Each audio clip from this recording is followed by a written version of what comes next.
Hello and welcome to the Tigrepupbeauty channel. I'm Tigrepup, and in this video I'm going to show you how to pin your wig to your canvas wig block. First things first, you're going to need to go to Amazon and get you a canvas wig block, and as you can see, you got T-pins, or you can buy them individually. The very next thing you'll need is maybe some shoestrings. I got these from Walmart. So right now I'm just trying to adjust the head so that the tabs on either side are even. And up next, I'm just going to brush the hair back so that I can clearly see where the lace actually begins.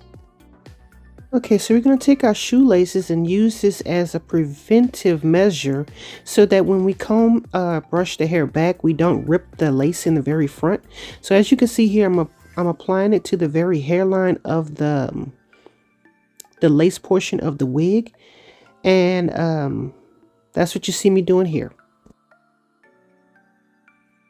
So when you're done with that, this is what it should look like. Okay, so up next I'm going to do the sides. I'm going to extend the cap as far down as it can so that it fits snugly on the canvas wig block, and I'm going to do the same thing on the other side. The next thing I'm going to do is the very back. I'm going to take the single track in the back and use that to kind of gently pull the wig further down along the nape so that it stays in place.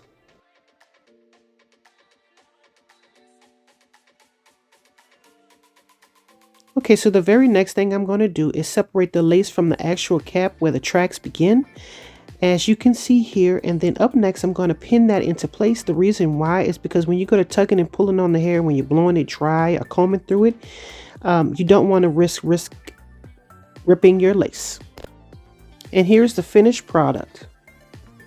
And with this method, we will have less chance of ripping our lace. This completes part 5 of how to pin our wig to our canvas wig block. Please join me in part 6, blow drying methods. Thanks for watching.